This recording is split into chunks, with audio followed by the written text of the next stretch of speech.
សួស្តីលោកគ្រូអ្នកគ្រូទាំងអស់គ្នាថ្ងៃនេះខ្ញុំចង់មកបង្ហាញពីការប្រើប្រាស់កម្មវិធី Kahoot អញ្ចឹងដំបូងលោកគ្រូអ្នកគ្រូចូលទៅកាន់ Chrome ហើយវាយពាក្យថា kahoot.com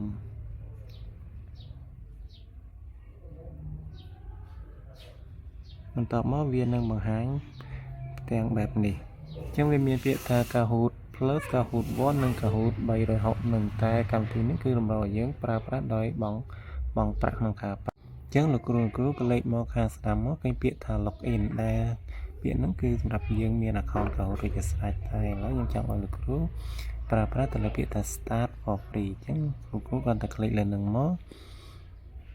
បន្ទាប់មកវានឹងបង្ហាញនៅផ្ទាំងរូបភាពបែបនេះ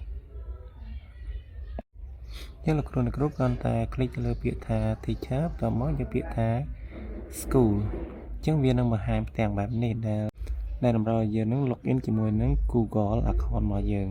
អញ្ចឹងកន្លែងនេះវាបង្ហាញ email អញ្ចឹងខ្ញុំនឹងយក email ខាងលើដែលជា email របស់ខ្ញុំ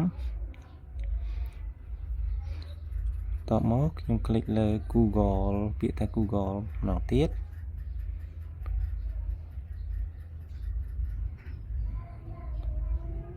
ហើយវានឹងបង្ហាញនៅ template បែបនេះគ្រូមើលឃើញវានឹងបង្ហាញបែបនេះក្លេមកពាក្យខាងឆ្វេងដៃវិញមានពាក្យថា home និងពាក្យ discover អញ្ចឹងកន្លែងពាក្យថា discover លោកគ្រូคลิกលើហ្នឹងគឺសម្រាប់ស្វែងរកតេស្តដែលមានស្រាប់តទៅនឹងមុខវិជ្ជាដែលលោកគ្រូបង្រៀនដោយគ្រាន់តែលោកគ្រូចូលទៅកាន់កន្លែង search ទៅហើយវាពាក្យដែលលោកគ្រូចង់បានទៅវានឹងបង្ហាញតែថ្ងៃនេះខ្ញុំចង់ឲ្យលោកគ្រូចេះបង្កើតតេស្តដោយខ្លួនឯងអញ្ចឹងយើងគ្រាន់តែคลิกទៅលើពាក្យថា create នៅខាងស្ដាំដៃហ្នឹងទៅតាមសញ្ញាព្រួយនេះខ្ញុំបានបង្ហាញហើយយកពាក្យនៅខាងលើគេបន្ទាប់មកកន្លែងដែលមានរូបផ្កាយនេះមានន័យថាវាតម្រូវឲ្យយើងបង់ប្រាក់ដើម្បីប្រើប្រាស់អញ្ចឹងលោកគ្រូคลิกយកពាក្យថា plan canva នៅពេលដែលវាបង្ហាញរូបភាពបែបនេះជំហានដំបូងលោកគ្រូត្រូវតែបំពេញនៅKahoot title របស់យើងមានន័យថាចំណងជើងនៃតេស្តរបស់យើងនឹងអញ្ចឹងខ្ញុំសូមវាយពាក្យចំណងជើងនៃតេស្តរបស់ខ្ញុំសម្រាប់ដាក់ឲ្យសិស្ស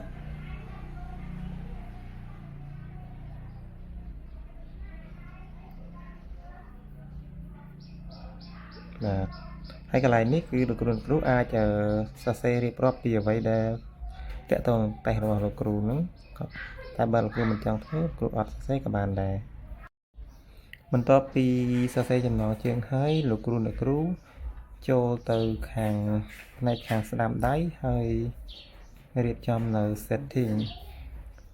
នៅត្រង់ចំណុចហ្នឹងគឺលោកគ្រូคลิกលើពាក្យថា quiz វានឹងបង្ហាញនៅផ្ទាំងជាច្រើនអញ្ចឹងកម្មវិធីដែលយើងអាចប្រើប្រាស់បានគឺមានតែ quiz ហើយនិង true or false ទេក្រៅពីហ្នឹងគឺយើងតម្រូវឲ្យបង់ប្រាក់ក្នុងការប្រើប្រាស់តមកទៀតលោកគ្រូមើលមកខាងក្រោមនឹងមានពាក្យថា time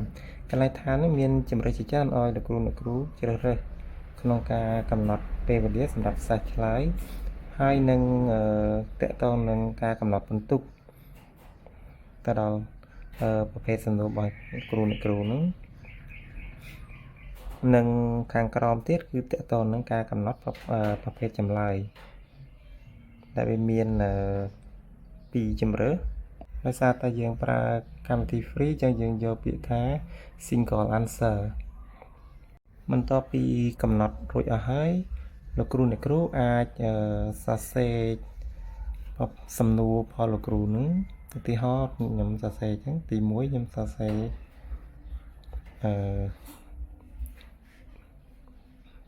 ប្រយោគដំបូងសម្រាប់សំណួររបស់ខ្ញុំ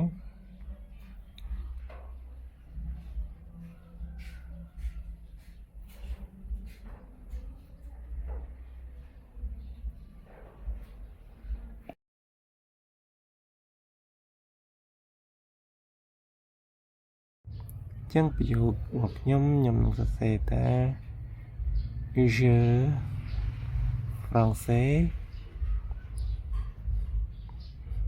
dans là class จะเป็นยำเสจับยำกำหนดจำเลยประเภทจำเริญในจำเลยจังวิมขนมนั้นยืนเป็นในจำเลยบางอย่างเต้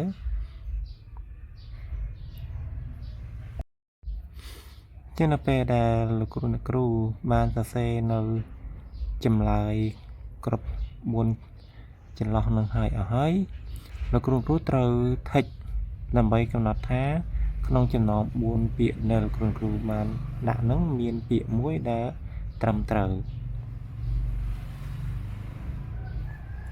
ยังยำติดยาเปียท้าปากล่ะ